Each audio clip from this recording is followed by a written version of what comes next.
Good evening, everyone.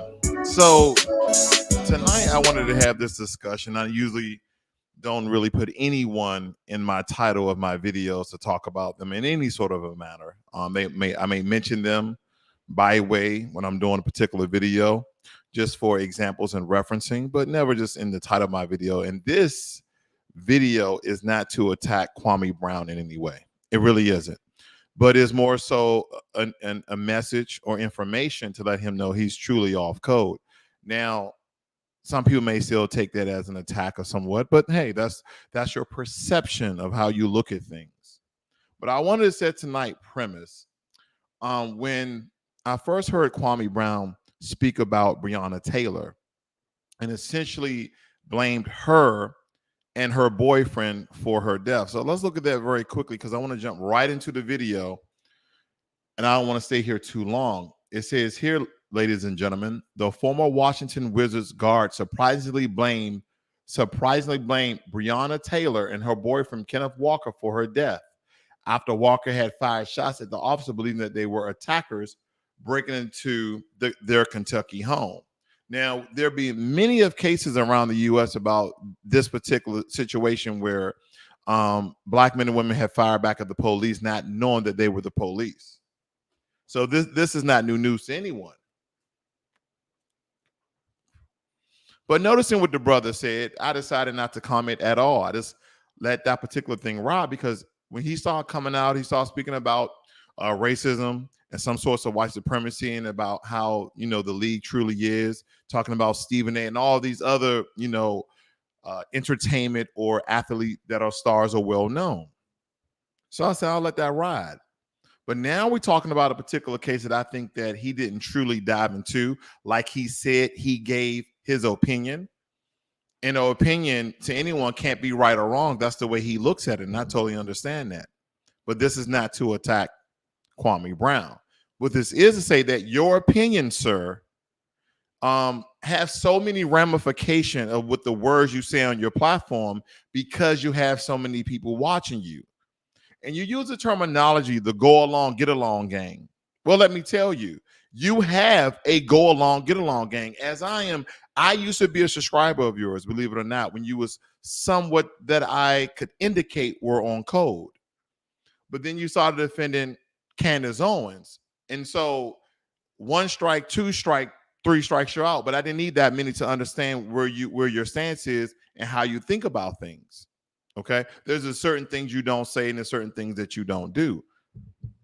So again, this is not to attack Tommy Brown, but this is to let you know the indicators. If someone's trying to be B1, if somebody's trying to be on code with the black community, some of the things you say will lead them astray. It absolutely will.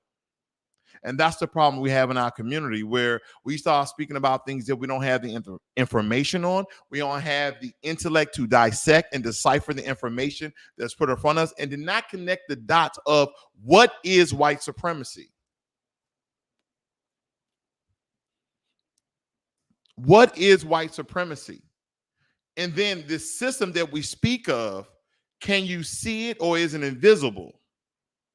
This is one of the things that we should really think about. Now, we all know white supremacy exists in some form of a matter, but when you don't see things so clearly, when they put them in front of your face and say, hey, this is white supremacy and this is how we go about exercise our power, I have a problem with that.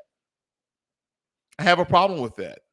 Good evening, Jermaine Anderson. Thank you for joining me in this. And guys, this is not a normal video of mine. I don't go on anyone in the melanated community. That's not how I operate. But again, the brother is influential because he said some things on code mixed with his own rhetoric, but he needs to understand that his opinion and telling his people is very, very powerful.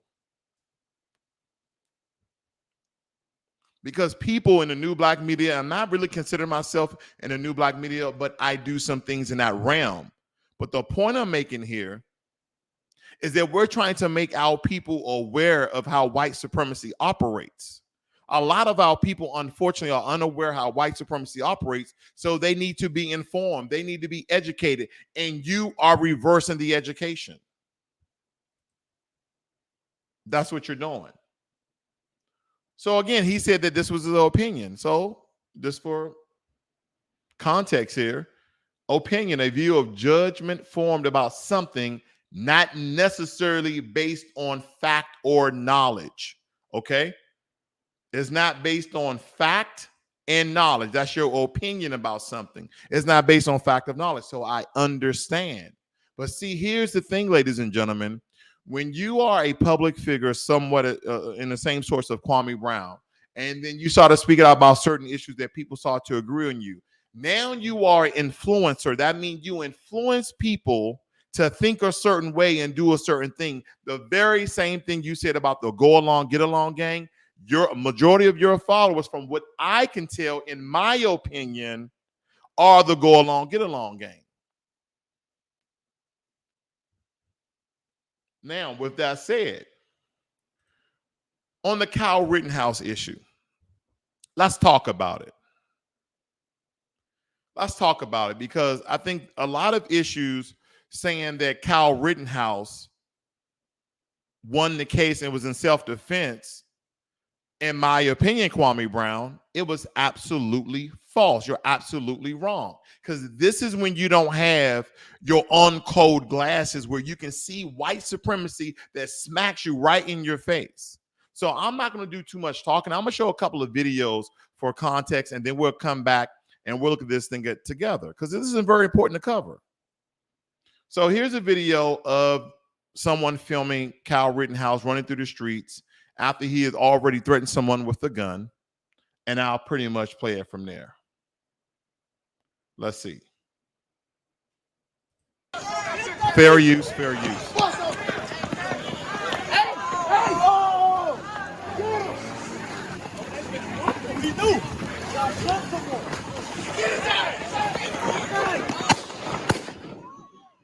Those are gunshots.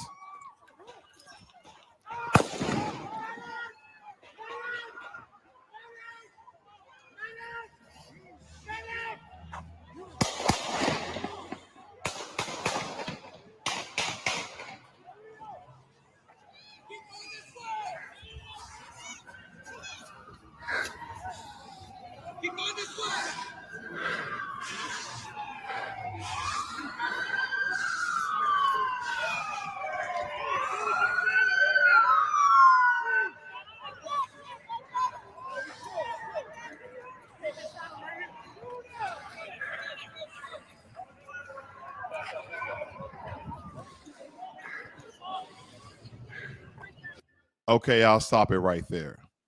So we understand that what occurred here is that Kyle Rittenhouse was running down the streets, running away from another incident where he was aiming his gun, pretending to be an EMT. Now, the guy at the time was only 17. He's 18. He has no former medical training at all. Okay, so let's just point that out. That's the truth. We ain't worried about facts. Facts is based upon how many people agree. That's a fact, but this is the truth. So in this incident here, Kyle Rittenhouse starts to run down the street, and a guy who witnessed the situation, he starts to say, "Hey, stop that guy! That guy, was shooting at someone." He actually said the word "shoot." Let me go back, and I want you to hear the words in the background very quickly, just to build context. Listen very carefully.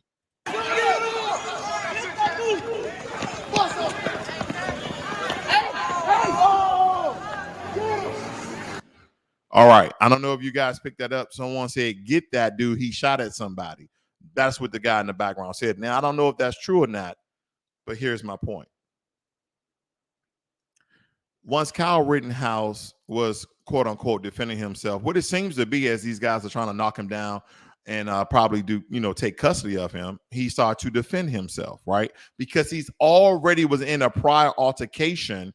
And the guy who was running down the street say, "Hey, get that guy. He shot at somebody." These guys was trying to, get him down and possibly do a, what they call a civil arrest.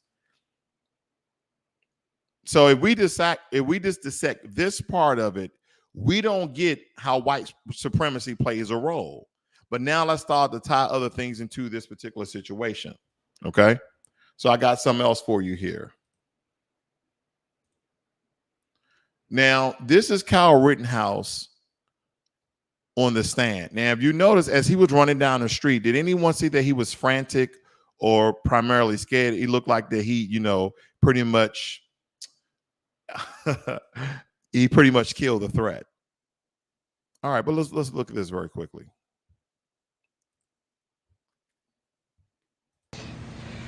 And I was cornered from in front of me with Fair Mr. use, fair Zeminski, use.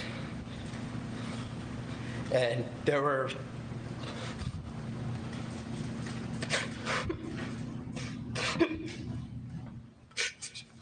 three people right there.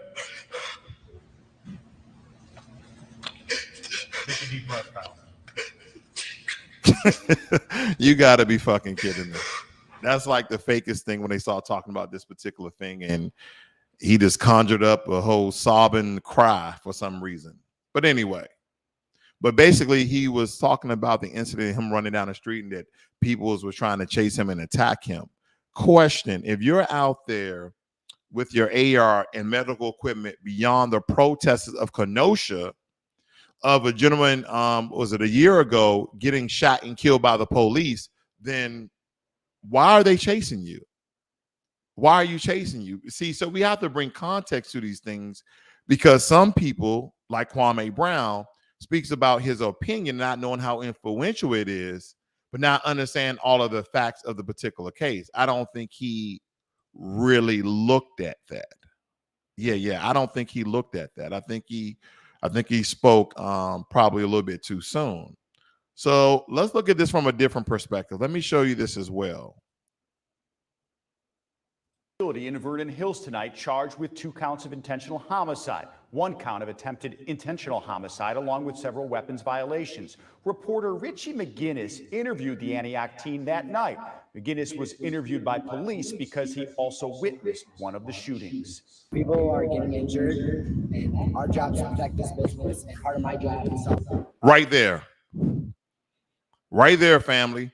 He said it was his job to protect the business. Now, I don't know if you guys saw some of his video when he was on trial, and the prosecutor was asking him. So he said, you were hired by a particular person to protect the business. At the end, the answer is no. No one ever hired Kyle Rittenhouse to protect their business. A 17-year-old who is not legally to carry an AR-15. Now, don't forget, Kyle Rittenhouse is from Antioch, Illinois, which he traveled, I think, roughly about 20 miles to Kenosha, Wisconsin. But yeah, self-defense, right, Kwame Brown? Not at all, my brother. Not at all. So here's the thing. He said that he was there to protect businesses. Now, the particular business that he was in, somewhat or so-called protecting, he said that the car shop owners denied asking Rittenhouse armed men to protect their property during unrest, during the protests. So that's a lie. That's an absolute lie.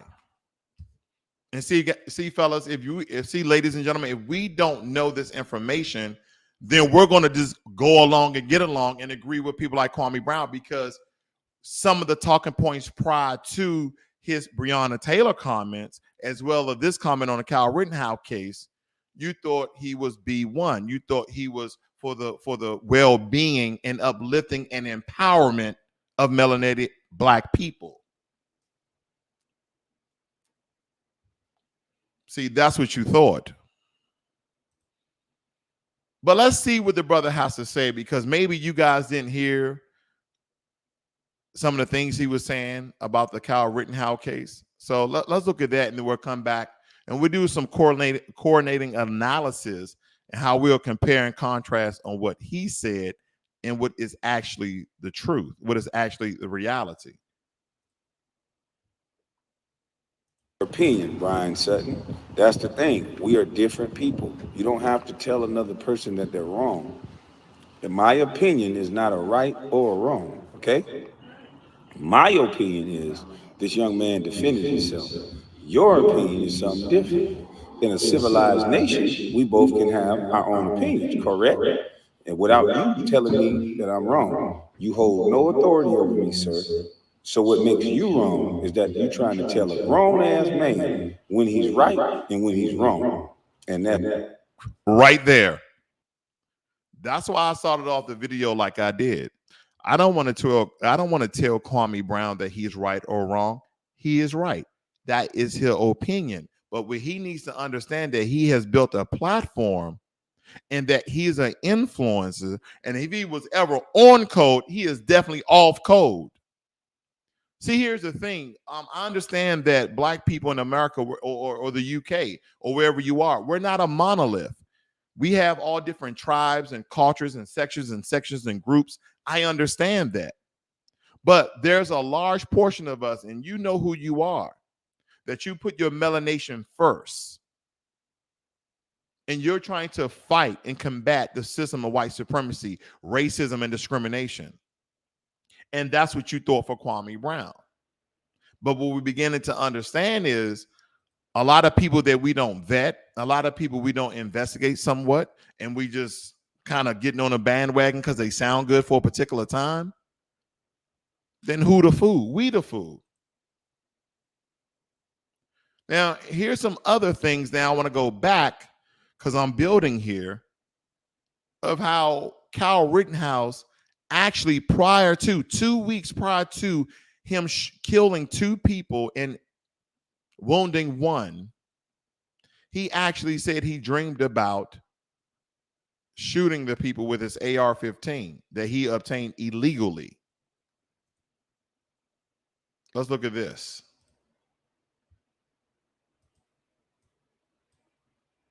It looks like one of them has a weapon. She hung up. That's Kyle Rittenhouse talking. Bro, I wish I had my AR. I'd start shooting rounds at them. Let me rewind that. I'd start shooting. Bro, I wish I had my AR. I'd start shooting rounds at them. He said he wished he had his effing AR so he can start shooting rounds at them. This is 2 weeks prior of him going out and killing 2 people and wounding 1. Okay. So now that we that's premeditated murder in a sense, right? And I'm no lawyer, have no law degree, but sounds like premeditated murder. Like, man, I wish I had my gun. I'll shoot at all of them. Now, shooting someone we know has a high probability of killing them. So we're just going to say, hey, I'll shoot and kill all of them, essentially, right? Compare and contrast. So let's talk about the gun. The gun, his friend, Dominic Black, testifies he bought the gun used in Kenosha shootings because Kyle Rittenhouse was not old enough to purchase a legal firearm, but his friend Dominic Black was. That's what you call a straw man purchase, a front man purchase. That's what we need to understand, family. So as we're breaking this down, there are some other lies I want to point out here. He said that he was there to protect businesses. He said that he was there as an EMT. So one, Kyle Rittenhouse is not an EMT. He has no formal or legal training that lands him as an EMT or any sort of emergency medical technician at all. Let's look at it.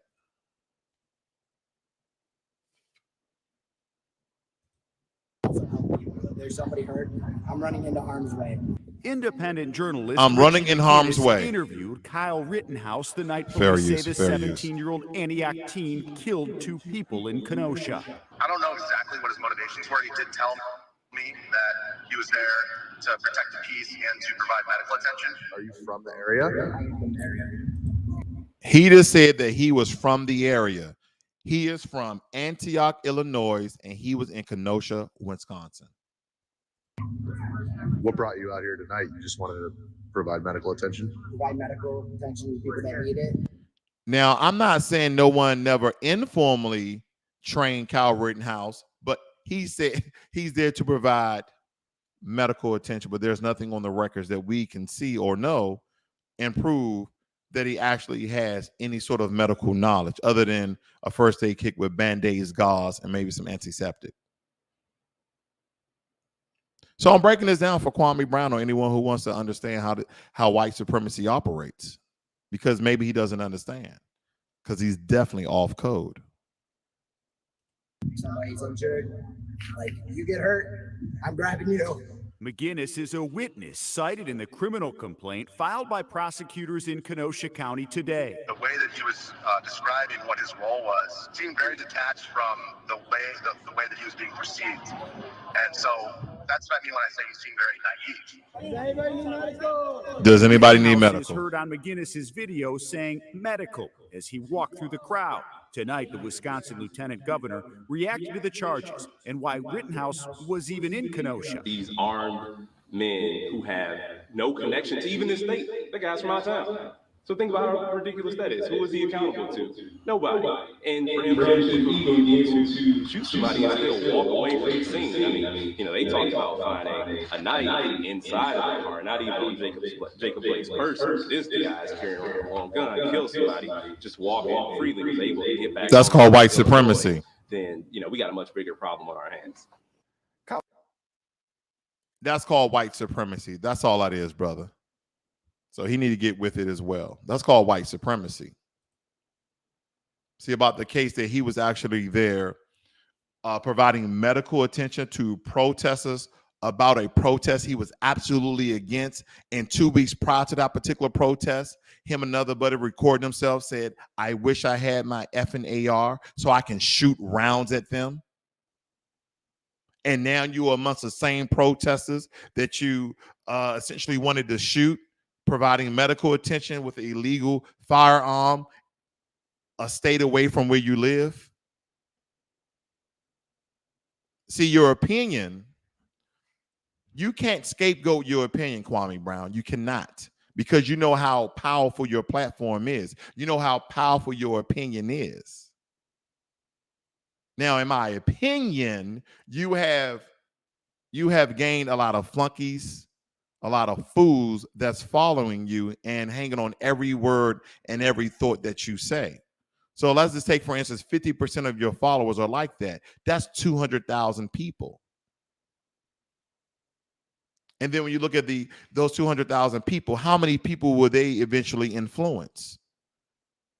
We're trying to teach people how to recognize white supremacy, and you're trying to have them to accept white supremacy because there was no black people involved. But the protest was about a black man with black people and some other people who are, quote unquote, I hate to say it, but maybe, not a doubt, some of them probably were allies of a lighter skin tone. So we're not even setting the freaking premise of why he was there at that particular protest of the wrongful killing of a black man by the police that didn't even have a gun. See, this is where we are, family, where people can build platforms on their fame and popularity, and people hang on to every word that they say. And that's why those people went over to Africa with Jim Jones, and he all made them drink cyanide. This is the death of our people. When you start pointing out, you start getting those indicators of someone off code, then they're freaking off code. That's the issues we have tonight. This is white supremacy. Kyle Rittenhouse acquitted on all charges for shooting and killing 2 in Kenosha protests last year. Here's the reveal. If that was a black person, if that was a black young man at the age of 17, and he went from Antioch, Illinois to Kenosha, Washington, across state lines with the illegal AR-15, with no medical knowledge, with no businesses reaching out to him to protect their business of a minor holding an illegal firearm, do you believe he would have got acquitted on all charges of self-defense, even though we have the video and verbal footage of him stating 2 weeks prior that he had his AR, that he would shoot rounds at them? Do you believe that black young man would have got acquitted on our charges? And I know your answer is no. That's white supremacy, Kwame Brown. When you put your family and the people that look like you in the same court case, and your answer is no, then that's white supremacy. If you believe that we would have got off, if one of our young men would have got off, then you are an absolute fool. This is a problem that people point out in our community. Very, very powerful and truthful speakers like a Professor Black Truth, or even Jason Black with the Black Authority, or even a Tariq Nasheed. See, I'm not part of the go along, get along name with Philip Scott and all these other guys who are the new black media. No, I come and just give commentary every once in a while about things that I'm actually thinking about. And hopefully will help somebody along the way to get clarity. So hoping I'm giving some of your followers clarity and transparency of white supremacy. Just because no black people were involved does not mean it's not white supremacy. What is the premise? He showed up in a city, in a state that is not his own.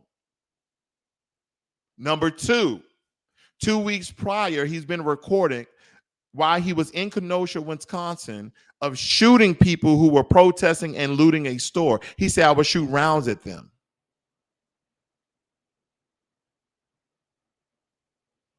Number three, he shows up in Wisconsin across state lines, underage, with an illegal firearm, an AR-15, saying that he is an EMT.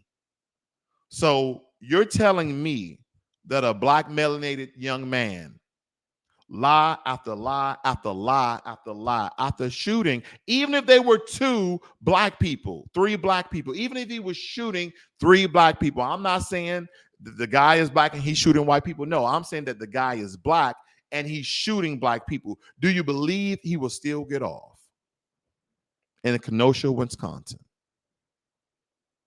And then all the antics, I won't even get on the judge. That's just too easy. See, that is what you call white supremacy on code. And when we have people say that this had nothing to do with black people, it had everything to do with black people. Because what this is showing you that we control equality. We control justice. We control punishments. We control rewards. Now, some people may seem to think that Kyle Rittenhouse got rewarded for shooting 2 Caucasian males and killing them because they were off code. That's some of the narratives that are out there.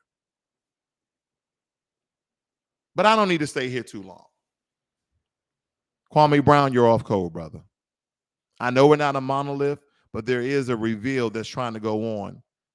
And we're trying to teach and show our people that white supremacy forms and operates in all aspects of life.